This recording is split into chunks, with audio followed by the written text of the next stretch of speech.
I got time, it's clear to see. Hello student, एक बार फिर से स्वागत है आपके अपने YouTube channel wifi success classes में। आज हम आपके लिए लाए पी ब्लॉक चैप्टर का अगला टॉपिक, जिसमें चल रहा है आपका ऑक्सीजन परिवार। ऑक्सीजन परिवार में हम आज ऑक्सीजन के बारे में ही पढ़ेंगे। तो जितना भी डिस्कस करना है सब ऑक्सीजन के बारे में ही डिस्कस करना है।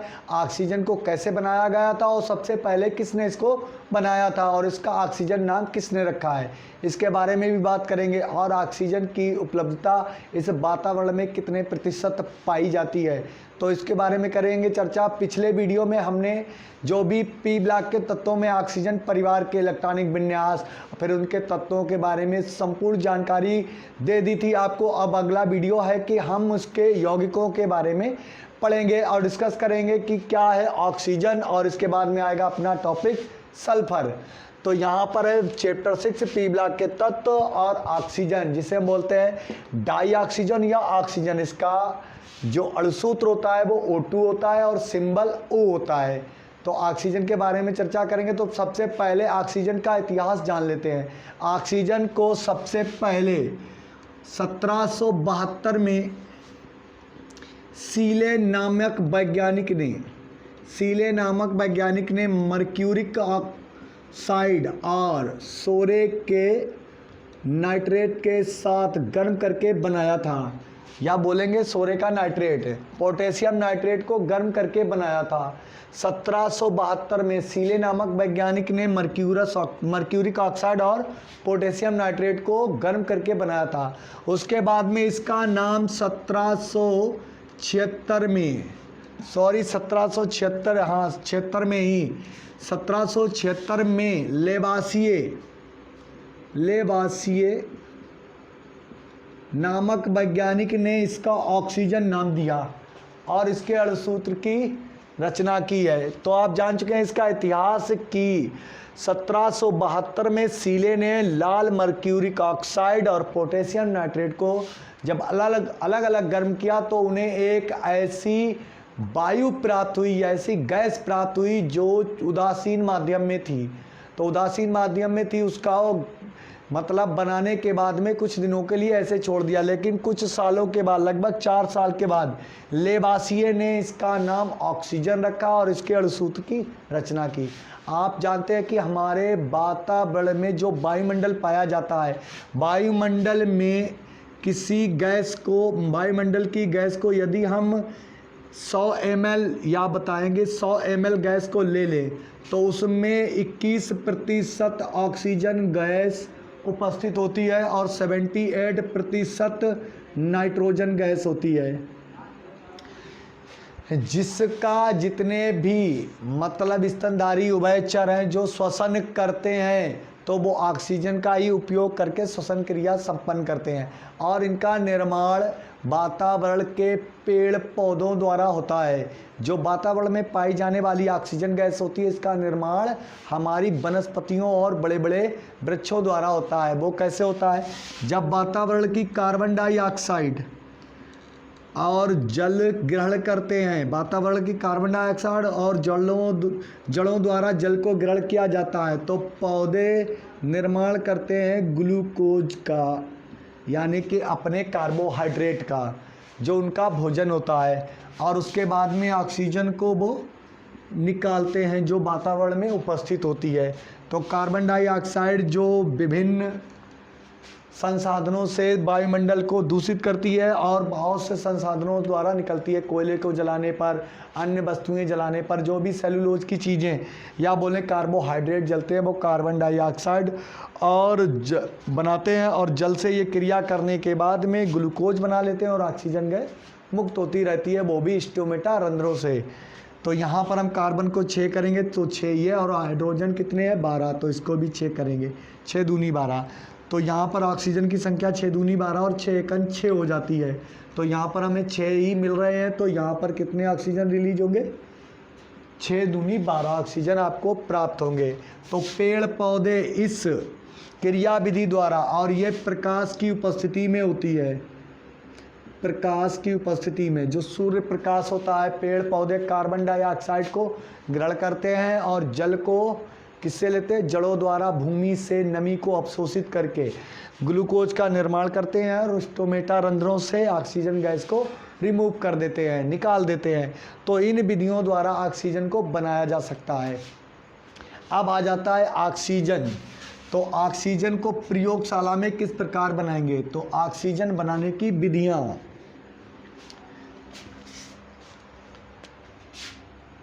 ऑक्सीजन बनाने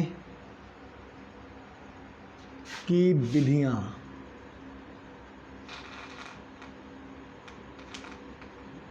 तो सबसे पहली विधि होगी प्रयोगशाला विधि।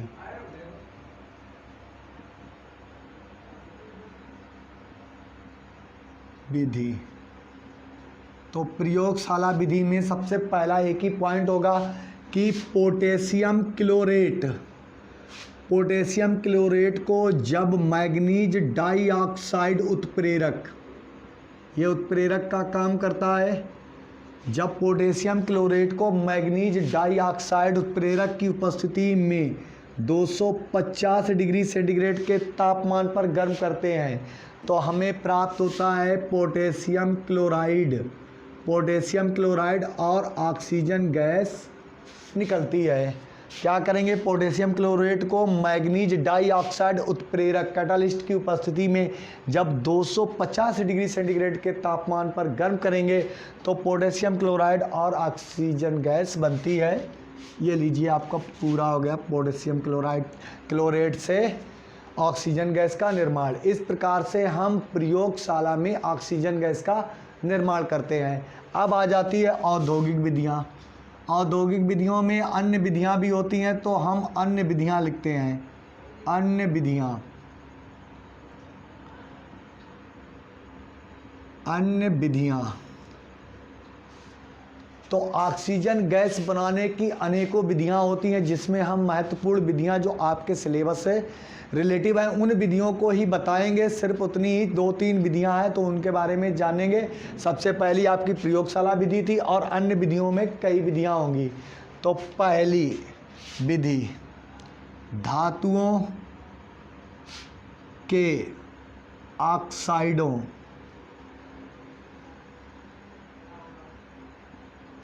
के अपघटन द्वारा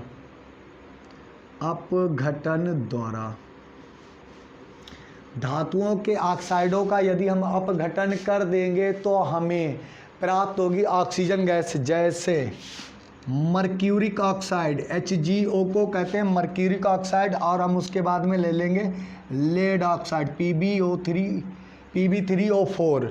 तो ये धातुओं के ऑक्साइड, ये मर्क्यूरिक ऑक्साइड और ये लेड ऑक्साइड। जब हम इसका तापीय अपघटन करेंगे, ताप देंगे, टेम्परेचर कुछ देंगे, कुछ डिग्री सेंटीग्रेड तक टेम्परेचर देंगे तो हमें मरकरी और ऑक्सीजन गैस प्राप्त होगी। मरकरी अलग हो जाएगी और ऑक्सीजन गैस मुक्त होगी। तो यहाँ पर 2 का मल्टीप्लाई करें तो हमें ऑक्सीजन गैस मिल जाएगी। इसी प्रकार से हम जब लेड ऑक्साइड को गर्म करते हैं तो हमें लेड प्राप्त होता है और ऑक्सीजन मुक्त होती है। तो ये किसके द्वारा हो गया? धातुओं के ऑक्साइडों के अपघटन द्वारा। जब हम धातुओं के ऑक्साइडों को अपघटित करते हैं तो हमें ऑक्सीजन गैस प्राप्त होती है। धातुएं अपचयित हो जाती हैं, रिड्यूस हो जाती हैं धातुएं। अब इसके बाद में अन्य विधियों में आ जाएगी दूसरी विधि। प्रयोगशाला विधि को रफ किए देते हैं। बहुत इजी टॉपिक है और बहुत ही इंटरेस्टिंग टॉपिक है, बड़ा मज़ा आएगा इस वीडियो में। तो आगे करते हैं दूसरा पॉइंट। दूसरे पॉइंट में लिखेंगे ऑक्सीजन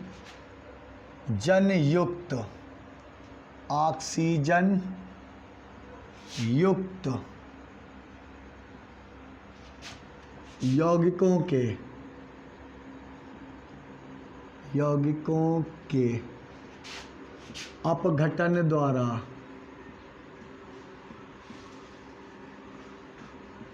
तो ऑक्सीजन युक्त यौगिक कैसे होंगे? जैसे KMNO4 पोटेशियम पर मैग्नेट और कैल्शियम ऑक्सीक्लोराइड यानी कि ब्लीचिंग पाउडर, इनका हम तापीय अपघटन कर देंगे तो हमें ऑक्सीजन गैस प्राप्त हो जाएगी। यहाँ पर लिखेंगे ताप, और इसमें उपस्थिति होगी कोबाल्ट क्लोराइड की, और यहाँ पर ताप देंगे। जब हम पोटेशियम परमैंगनेट को गर्म करते हैं तो हमें ऑक्सीजन प्राप्त होती है, और पोटेशियम मैंगनेट और यहाँ पर मैग्नीज डाइऑक्साइड पृथक हो जाता है और ऑक्सीजन गैस प्राप्त हो जाती है। तो यहाँ पर 2 का मल्टीप्लाई किए और पोटेशियम परमैंगनेट को पृथक कर देंगे, डिस्ट्रॉय कर देंगे। यहाँ पर K2MnO4, ये पोटेशियम मैग्नेट हो गया, पहले था पोटेशियम परमैंगनेट, और आपका बनेगा MnO2, मैग्नीज डाइऑक्साइड, और ऑक्सीजन गैस रिमूव होगी। अब इसको हम कंप्लीट करेंगे। पोटेशियम 2 चाकू 8 ऑक्सीजन है, तो पोटेशियम तो 2 यहाँ मिल गए, मैग्नीज 1 यहाँ पर है और 1 यहाँ पर। ऑक्सीजन को कंप्लीट करेंगे तो 4 ऑक्सीजन ये हो गई, 2 ये और 2 ये, पूरी कंप्लीट हो गई रिएक्शन। कि पोटेशियम परमैंगनेट का जब हम तापीय अपघटन करते हैं तो पोटेशियम मैंगनेट और मैग्नीज डाइऑक्साइड और ऑक्सीजन गैस प्राप्त होती है। इसी प्रकार के से जब हम ब्लीचिंग पाउडर यानी कि कैल्शियम हाइपोक्लोराइड को कोबाल्ट क्लोराइड की प्रेजेंस में तापीय अपघटन कराते हैं तो कैल्शियम क्लोराइड पृथक हो जाता है और ऑक्सीजन गैस मुक्त होती है। तो यहाँ पर कैल्शियम क्लोराइड ऑक्सीजन O2 करने के लिए, और यहाँ सिंगल ऑक्सीजन है तो वहाँ डबल करना है, तो यहाँ पर 2 का मल्टीप्लाई कर देंगे। तो ये विधि हो गई ऑक्सीजन युक्त यौगिकों के द्वारा जल अपघटन द्वारा ऑक्सीजन गैस कैसे प्राप्त करेंगे। तो जब हम पोटेशियम परमैंगनेट और कैल्शियम ऑक्सीक्लोराइड का तापीय अपघटन कराते हैं तो ऑक्सीजन गैस मुक्त होती है। नेक्स्ट पॉइंट लिखेंगे,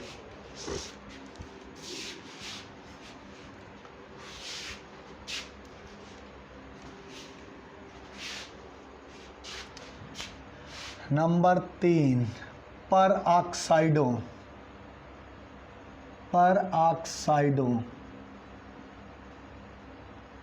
के अपघटन द्वारा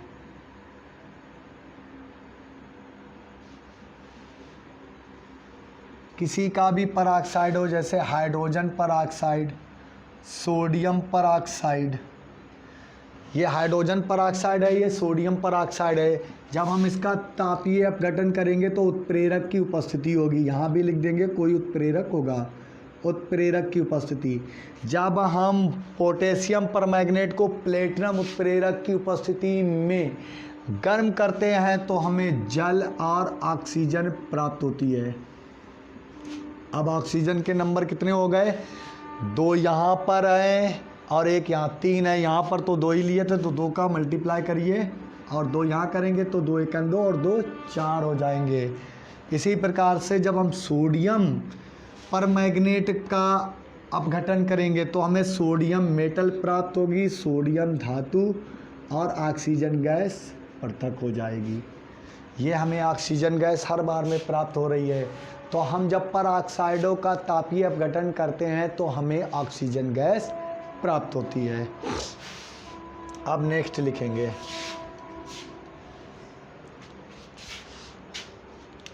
नंबर 4, अम्लों के अपघटन द्वारा, अम्लों का अपघटन करेंगे जैसे H2SO4 और HNO3, ये अम्ल है, ये सल्फ्यूरिक अम्ल और ये नाइट्रिक अम्ल। इसका अपघटन करेंगे तापीय अपघटन, ताप लगाएंगे। जब हम सल्फ्यूरिक अम्ल का तापीय अपघटन करते हैं तो हमें सल्फर डाइऑक्साइड, जल और ऑक्सीजन गैस प्राप्त होती है। तो सल्फर डाइऑक्साइड गैस, जल और ऑक्सीजन प्राप्त होती है। तो जल बनाने के लिए हमें हाइड्रोजन 2 चाहिए। पहले हम ऑक्सीजन को कंप्लीट करते हैं, तो कितने हैं, 4, यहाँ कितने हो गए 4 नंबर ऑक्सीजन के, 2 यहाँ, 1 यहाँ पर, 3 और 2 5 हो गए। मल्टीप्लाई आगे बढ़ाना होगा तो हम कर देंगे यहाँ 2 का करने पर ऑक्सीजन 8 हो गए, तो 2 यहाँ कर देंगे, 2 यहाँ पर, तो 2 दूनी 4 और 2 6 और 2 8 हो गए। तो 2 का मल्टीप्लाई करने से हमें 2 अणु सल्फर डाइऑक्साइड के मिले, 2 जल के और 1 ऑक्सीजन गैस का अणु प्राप्त हुआ। जब सल्फ्यूरिक अम्ल का तापीय अपघटन करते हैं तो सल्फर डाइऑक्साइड गैस बनती है, जल बनता है और ऑक्सीजन गैस प्राप्त हो जाती है। इसी प्रकार से हम नाइट्रिक अम्ल का तापीय अपघटन करेंगे तो नाइट्रोजन डाइऑक्साइड और जल व ऑक्सीजन गैस प्राप्त होती है। अब इतने कंपाउंड बनते हैं तो यहाँ पूरा करना होगा। ऑक्सीजन कितने हैं नंबर 3, 2 यहाँ पर, अब 3 नंबर कितनी जगह डिवाइड हो गए, 2 यहाँ, 1 यहाँ और 2 यहाँ, तो टोटल यहाँ तो 5 है और इधर कितने नंबर हैं 3 नंबर है। तो इसको हम पूरा करेंगे 4 का मल्टीप्लाई करके, तो 2 दूनी 4, नाइट्रोजन भी कितने हो गए 4, ऑक्सीजन की हो गई नंबर हो गए 4 3 12, तो 2 चाकू 8, 8 तो यहाँ हो गए, 2 ये हो गए, तो 8 और 2 10 और 2 12। इस प्रकार से हम ऑक्सीजन गैस को अन्य विधियों द्वारा बनाते हैं। प्रयोगशाला विधि में क्या होता है, पोटेशियम क्लोरेट को जब मैग्नीज डाइऑक्साइड की प्रेजेंस में गर्म करते हैं तो हमें प्राप्त होती है ऑक्सीजन गैस। ऐसे ही हमने उत्प्रेरक वाले चैप्टर में आपको पढ़ाया था कि जब भी हम किसी अपक्रिया की दर को बढ़ाते हैं तो उसमें उत्प्रेरक का उपयोग करते हैं या परिवर्तित करते हैं, और जो भी पदार्थ डालते हैं वो अपक्रिया के अंत में अपरिवर्तित रहता है। ऐसा कंपाउंड या ऐसा कोई मेटल या ऐसा कोई पदार्थ जो किसी अपक्रिया की दर को परिवर्तित कर देता है और स्वयं अपक्रिया के अंत में अपरिवर्तित रहता है, उत्प्रेरक कहलाता है। तो ये तो हो गई ऑक्सीजन बनाने की विधियाँ। अब बताते हैं ऑक्सीजन के गुण। ऑक्सीजन के गुण, और गुण 2 ही प्रकार के होते हैं, भौतिक एवं रासायनिक। तो ऑक्सीजन के गुण, अब ऑक्सीजन के गुण लिखने से पहले एक चर्चा करते हैं। कई स्टूडेंट ने ये पूछा था कि सर ये जो इस साल का जो भी सिलेबस रखा गया है 30% माइनस करने के बाद में कितने समय में कंप्लीट हो जाएगा। तो हम आपको भरोसा दिलाते हैं कि आपका सिलेबस दिसंबर में ही कंप्लीट हो जाएगा। दिसंबर के अंत तक पूरा सिलेबस कंप्लीट हो जाना है और दिसंबर के बाद में आपको अनसॉल्व पेपर हल करवाने हैं। अनसॉल्व पेपर जब तक आप हल नहीं करेंगे तो आपको कैसे मालूम होगा कि 70 में से 70 नंबर कैसे लाने हैं, क्योंकि 30 नंबर तो आपके प्रैक्टिकल के होने हैं। तो 70 में से जब 70 आपको ऐड करने तो आपको हमें बताना भी है कि पेपर को जो आने वाला एग्ज़ाम है उसमें पेपर को किस प्रकार से हल करेंगे, कैसे पूरे में से पूरे नंबर लाने हैं। ऐसा नहीं है कि जितनी बात पूछी जाती है पेपर में आप उतनी लिखेंगे, उतना ही काम करेंगे, उस पर कॉपी पर लिख कर आएंगे तो आपको नंबर 100% प्राप्त होंगे पूरे के पूरे। और ये बार बार ये ना पूछे कि हम आपका सिलेबस नहीं, कुछ कारण की वजह से ऐसा होता है कि वीडियो बनने में टाइम लग जाता है, बीच में गैपिंग हो जाती हैं, लेकिन इसका मतलब ये नहीं है कि हम वीडियो बनाना छोड़ देंगे, आपको वीडियो प्राप्त नहीं होंगे।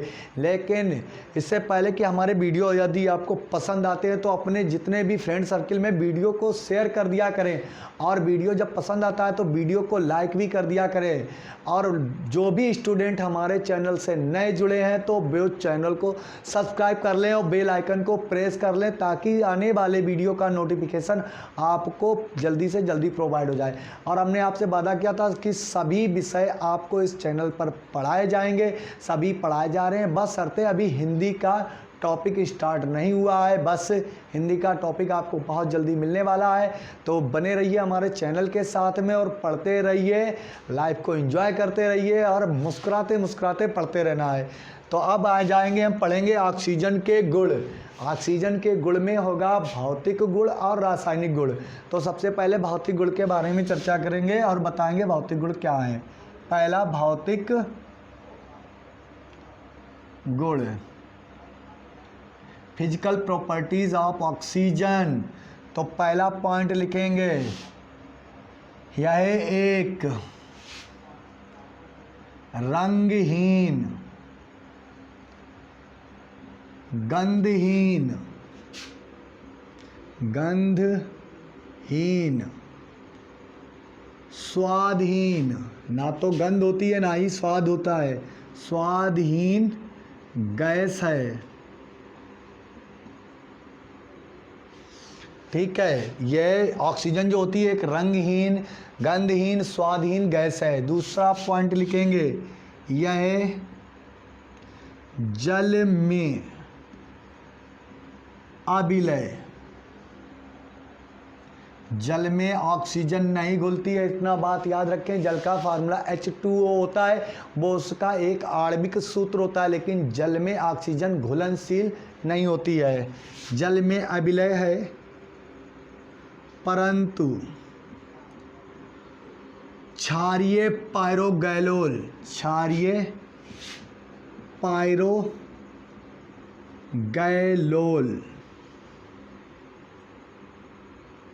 में पूर्ण विलय है।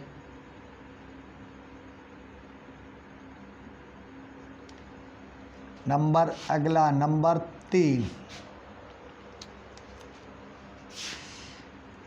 इसके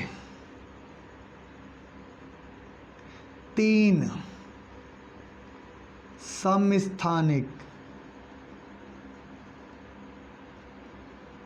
इसके तीन समस्थानिक यानी कि C8,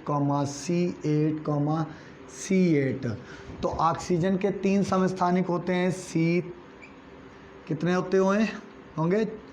पहले तो 16 और एक 17, और यहाँ पर हो जाएगा आपका 16 होगा, 17 होगा और 18 होगा। ये ऑक्सीजन के 3 समस्थानिक हैं। लेकिन इस वाले ऑक्सीजन को जिसका अणु भार होता है 16 और परमाणु क्रमांक तो 8 ही रहता है। समस्थानिक में हमेशा परमाणु क्रमांक समान होता है, अणु भार भिन्न भिन्न होता है। तो लेकिन जिसका अणु भार 16 है उसको ही आवर्त सारणी में स्थान दिया गया, शेष को स्थान नहीं दिया गया होते हैं। अगला पॉइंट लिखेंगे, इसका क्वथनांक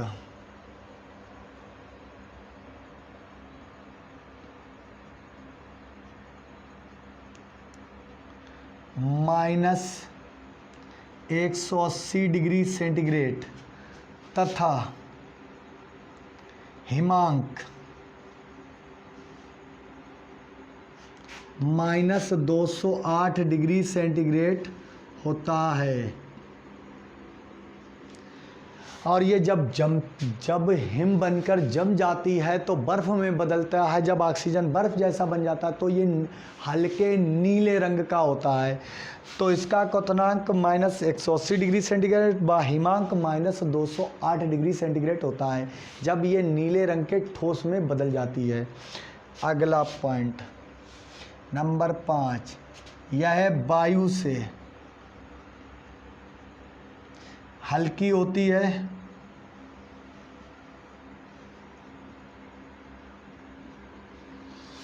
क्या आप बोलेंगे जल से भी हल्की होती है, जिसके कारण उभयचर जीवित रहते हैं।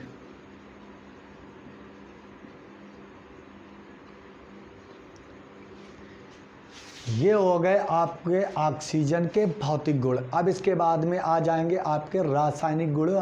ऑक्सीजन रासायनिक गुण क्या क्या प्रदर्शित करता है, किन किन यौगिकों से क्रिया करके कौन कौन से उत्पाद का निर्माण कर सकता है। तो ये हो गए इसके भौतिक गुण। अब आ जाएगा दूसरा पॉइंट, ऑक्सीजन के रासायनिक गुण।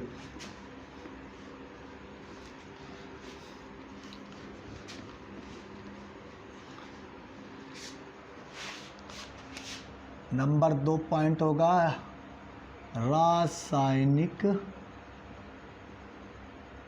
गुण। तो अब हम पढ़ेंगे ऑक्सीजन के रासायनिक गुण। तो रासायनिक गुण में कई गुण होंगे इसके, लगभग 10 से 12 इसके गुणों के बारे में जानना, और बहुत छोटे छोटे और इजी टाइप के इसके गुण होते हैं। तो सबसे पहला गुण होगा इसका लिटमस के प्रति व्यवहार, लिटमस के प्रति व्यवहार कैसा होता है। जब आपने पहले ही हमने आपको बता रखा है कि ऑक्सीजन गैस एक उदासीन होती है, ना तो अम्लीय होती है ना ही क्षारीय होती है। तो जब लिटमस पेपर को ऑक्सीजन की प्रेजेंस में रखते हैं तो लिटमस पेपर में नो चेंज होता, कोई भी परिवर्तन नहीं आता। लाल नीले में नहीं बदलता, नीला लाल में नहीं बदलता है।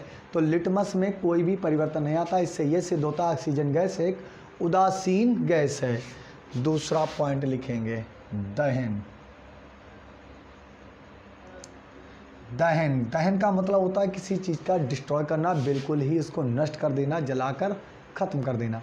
ऑक्सीजन गैस जलने में असमर्थ होती है, जलने में सहायक नहीं, खुद तो जलती नहीं है लेकिन अन्य वस्तुओं को जलाने में सहायक होती है। बिना ऑक्सीजन की उपस्थिति में कोई भी वस्तु आप जला नहीं सकते हैं, उसकी प्रेजेंस के बिना जला नहीं सकते। यहाँ तक आप दिए जलाते हैं, ऐसे स्थान पर रख देते हैं जहाँ पर ऑक्सीजन की मात्रा कम होती है तो दिया बुझ जाता है, वो जलता नहीं है। तो दिया जब बुझ जाता है तो वहाँ पर ये सिद्ध होता है कि वहाँ पर ऑक्सीजन गैस की मात्रा कम है। आप लगाते रहते हैं लेकिन उस समय ये आपको जानकारी नहीं होती है कि वहाँ पर ऑक्सीजन की मात्रा की कमी है, इसलिए वो दिया बुझ जाता है। तो ऑक्सीजन की प्रेजेंस में कोई वस्तु जल सकती है लेकिन ऑक्सीजन स्वयं नहीं जलती है। जैसे घरों में जो गैसें सिलेंडर में पाई जाती हैं, ब्यूटेन और प्रोपेन का मिश्रण, तो वो जलाने में, खुद जलने में समर्थ होती है लेकिन ऑक्सीजन गैस जलने में समर्थ नहीं होती है। नंबर 3, धातुओं से क्रिया। कोई भी धातु हो, जैसे Mg हो चाहे वो Zn हो, जब ऑक्सीजन गैस इन धातुओं से क्रिया करती है, वो मैग्नीज हो चाहे जिंक हो चाहे लेड हो, तो धातुओं के ऑक्साइड बनाती है, उनके साथ ऑक्सीजन का ऐड हो जाता है, ऑक्सीजन जुड़ जाती है। जब भी धातु को ऑक्सीजन के साथ में क्रिया कराई जाती है तो धातु के ऑक्साइड, जैसे MgO मैग्नीज ऑक्साइड, उसके बाद में जिंक ऑक्साइड ZnO प्राप्त होता है। तो ऑक्सीजन धातुओं से क्रिया करके ऑक्साइडों में परिवर्तित हो जाती है। अगला पॉइंट लिखेंगे, नंबर 4, हाइड्रोजन क्लोराइड से अभिक्रिया। हाइड्रोजन क्लोराइड से अभिक्रिया।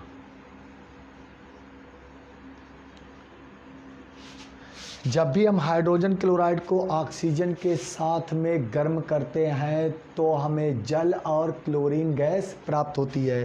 तो हाइड्रोजन क्लोराइड ये रहा और ये ऑक्सीजन गैस है। इसको लगभग 450 डिग्री सेंटीग्रेड के तापमान पर, 450 डिग्री सेंटीग्रेड के तापमान पर और कॉपर क्लोराइड की उपस्थिति में गर्म करते हैं तो हमें प्राप्त होता है जल और क्लोरीन गैस मुक्त हो जाती है। जब हाइड्रोजन क्लोराइड को ऑक्सीजन के साथ गर्म करते हैं 450 डिग्री सेंटीग्रेड के तापमान पर, उत्प्रेरक डालते हैं उसमें कॉपर क्लोराइड, तो जल और क्लोरीन गैस प्राप्त होती है। तो जल प्राप्त करने के लिए हम यहाँ पर 4 का मल्टीप्लाई करेंगे क्योंकि O2 तोड़ने के लिए हमें 4 ऑक्सीजन चाहिए होंगे, हाइड्रोजन चाहिए होंगे। तो ये हो गया आपका जल, और क्लोरीन कितने होंगे, 4, तो 2Cl2। ये हो गई हाइड्रोजन क्लोराइड से अभिक्रिया। अब अगला पॉइंट आ जाता है, रासायनिक गुण मिट गए, कोई दिक्कत नहीं है। तो 4 पॉइंट हो गए हैं, 5वां पॉइंट लिखेंगे।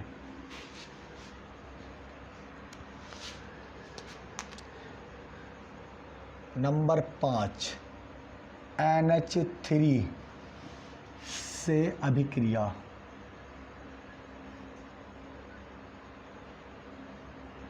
जब अमोनिया को ऑक्सीजन के साथ गर्म करते हैं तो नाइट्रोजन गैस मुक्त होती है और जल का निर्माण होता है। तो गर्म करेंगे अमोनिया को किसके साथ में,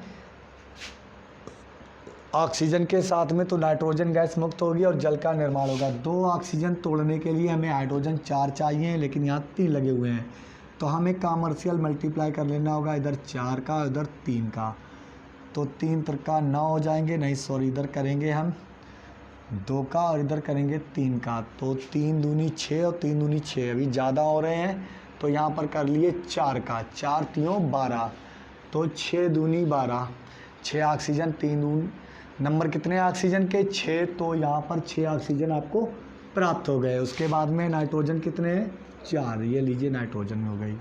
इसी प्रकार से हम नंबर 6 सल्फर डाइऑक्साइड से क्रिया, सल्फर डाइऑक्साइड से अभिक्रिया। जब हम सल्फर डाइऑक्साइड को ऑक्सीजन के साथ प्लेटिनम उत्प्रेरक की उपस्थिति में गर्म करते हैं तो सल्फर ट्राइऑक्साइड का निर्माण होता है। जब हम किसके साथ में सल्फर डाइऑक्साइड को ऑक्सीजन के साथ में गर्म करते हैं तो सल्फर ट्राइऑक्साइड गैस बनती है। तो सल्फर ट्राइऑक्साइड बन गई है। यहाँ पर ऑक्सीजन के नंबर 4 है, वहाँ 3 हो गए, तो यहाँ पर 2 का मल्टीप्लाई करेंगे तो ऑक्सीजन के नंबर 6 हो गए। 2 4 यहाँ पर है और 2 ये हैं, और यहाँ पर कर देंगे 2 का मल्टीप्लाई। नेक्स्ट पॉइंट लिखेंगे number 7 ferrous sulphate. Ferrous sulphate के साथ अभिक्रिया, के साथ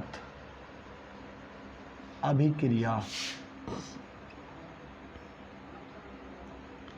फेरस सल्फेट को ऑक्सीजन के साथ में गर्म करेंगे तो फेरस सल्फेट लेंगे और इसमें मात्रा डालेंगे H2SO4 की और ऑक्सीजन गैस लेंगे तो सभी मात्रा, जब फेरस सल्फेट का अम्लीय विलयन होगा, कैसा अम्लीय विलयन, यानी कि उसमें हाइड्रोजन सल्फेट पहले से ही मिला होगा, जब उसमें ऑक्सीजन गैस प्रवाहित करेंगे तो हमारा फेरिक सल्फेट हमें प्राप्त होगा और वहाँ पर बन जाएगा Fe2SO4 का होल थ्राइज और सभी जल अणु निकल जाएंगे। अब हम इसको कंप्लीट करते हैं तो Fe को बनाना है तो 2 ये और 2 यहाँ पर, तो इस ऑक्सीजन को तोड़ने के लिए हमें ये 4 करने होंगे, लेकिन फेरस हो गए कितने 2 सल्फेट हो गए, तो यहाँ पर नंबर बढ़ाने होंगे तो हमें यहाँ करना होगा 2 का मल्टीप्लाई, यानी कि 6 चाहिए। FeSO4 की संख्या, ये फेरिक सल्फेट और ये फेरस सल्फेट लिया था, फेरस सल्फेट फेरिक सल्फेट में बदल जाता है। अब हमें SO4 के नंबर बढ़ाने होंगे तो हमें यहाँ करना होगा 4 का मल्टीप्लाई, तो 4 और 2 6, और ये 2 ऑक्सीजन हाइड्रोजन तोड़ेंगे तो कितनी चाहिए हैं 4 चाहिए हैं, तो 4 ये हैं सल्फेट और 2 ये, तो 6 हो गए, 2 3 6 4 6 नंबर हो गए सल्फेट के, और 8 हाइड्रोजन 4 ऑक्सीजन को आराम से तोड़ सकती हैं और जल का निर्माण कर देंगी। जब आप फेरस सल्फेट को सल्फ्यूरिक अम्ल और ऑक्सीजन के साथ गर्म करते हैं तो हमें मिलता है फेरिक सल्फेट और जल। अब आ जाएगी नेक्स्ट अभिक्रिया,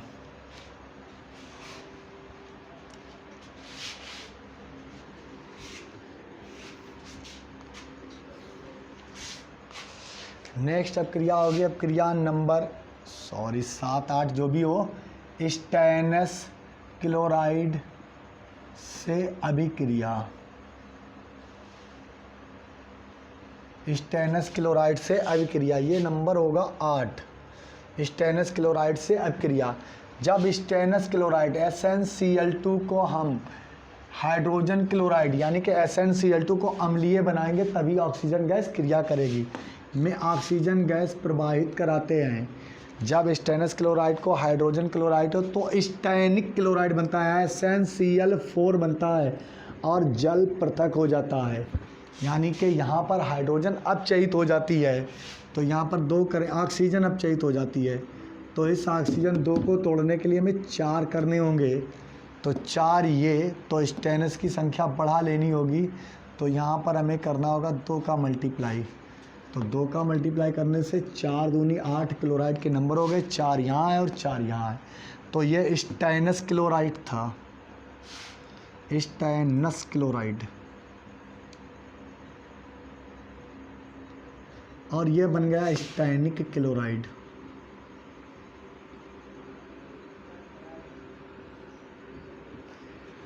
जब स्टेनस क्लोराइड को अम्लीय माध्यम में लाकर यानी कि हाइड्रोजन क्लोराइड के साथ लाकर ऑक्सीजन के साथ गर्म करते हैं तो स्टेनिक क्लोराइड बनता है और जल पृथक हो जाता है। अब जल की संख्या 4 है, हाइड्रोजन, तो यहाँ पर 2H2O कर दीजिए।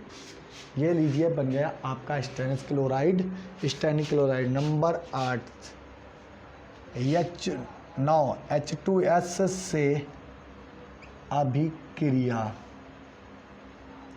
H2S से अब क्रिया कराएंगे ऑक्सीजन गैस की, तो करा दीजिए। H2S से कराएंगे ऑक्सीजन गैस की क्रिया तो सल्फर अपचयित हो जाएगा, सल्फर मुक्त हो जाएगा और ऑक्सीजन के साथ में जल निर्माण कर देगा हाइड्रोजन। अब हाइड्रोजन 2 है, ऑक्सीजन 2 है, तो हाइड्रोजन के नंबर हमें 4 करने होंगे 2 ऑक्सीजन के लिए, तो हम यहाँ 2 कर दें और सल्फर 2 मुक्त हो जाएंगी और ये जल का निर्माण हो जाएगा। जब हम हाइड्रोजन सल्फाइड में ऑक्सीजन गैस प्रवाहित कराते हैं तो सल्फर अपचयित हो जाता है और जल का निर्माण होता है। अब आ जाती है नेक्स्ट पॉइंट,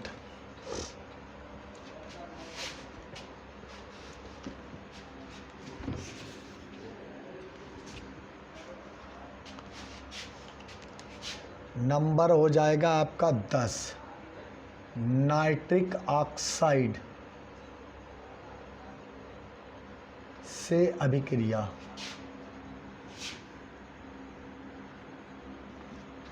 जब नाइट्रिक ऑक्साइड को ऑक्सीजन के साथ में रखते हैं, अब क्रिया कराते हैं तो हमारा नाइट्रोजन डाइऑक्साइड बनता है। अब ऑक्सीजन के नंबर यहाँ कितने हैं? 3 है और यहाँ कितने मिल रहे हैं? 2 नंबर मिल रहे हैं, तो यहाँ पर 2 का मल्टीप्लाई करेंगे तो 2 ये और 2 ये 4 हो जाएंगे, तो 2 का मल्टीप्लाई यहाँ कर देंगे।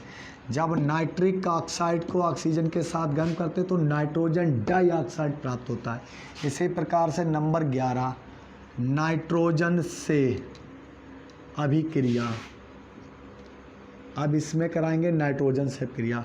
जब नाइट्रोजन को ऑक्सीजन के साथ 3000 डिग्री सेंटीग्रेड के तापमान पर प्लेटिनम उत्प्रेरक की उपस्थिति में, जब नाइट्रोजन को ऑक्सीजन के साथ, ये अपक्रियाएँ इतनी तेज़ी से इसलिए करा रहे हैं, बहुत ईजी अपक्रियाएँ हैं, आपको बड़ी बड़ी खतरनाक अपक्रियाएँ सिखा चुके हैं। तो जब हम क्या करते हैं, नाइट्रोजन को ऑक्सीजन के साथ 3000 डिग्री सेंटीग्रेड के तापमान वाले उत्प्रेरक प्लेटिनम से गुजारते हैं तो हमें नाइट्रिक ऑक्साइड प्राप्त होता है। ये है आपका नाइट्रिक ऑक्साइड, और इस नाइट्रिक ऑक्साइड की पहले क्रिया कराई जो नाइट्रोजन डाइऑक्साइड में बदल जाती है। अब इसे हम जल के साथ धो दें तो आपको नाइट्रिक अम्ल भी प्राप्त हो जाएगा। नंबर 12, H2 से अभिक्रिया, हाइड्रोजन गैस से अभिक्रिया।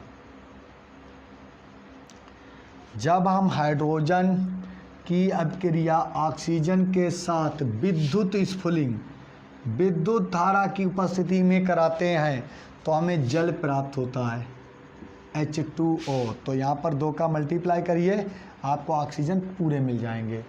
ये होते हैं ऑक्सीजन के रासायनिक गुण। अब बताते हैं उपयोग। उपयोग बहुत ही इम्पोर्टेंट होते हैं। ऑक्सीजन की उपस्थिति के कारण ही समस्त जीवधारी सांस लेते हैं, श्वसन करते हैं और उनका जीवन यापन सही से होता है। जब ऑक्सीजन में अशुद्धियाँ ज़्यादा पाई जाती हैं तो उनका जीवन दुर्लभ हो जाता है, उनमें कई प्रकार की भयंकर बीमारियां उत्पन्न हो जाती हैं।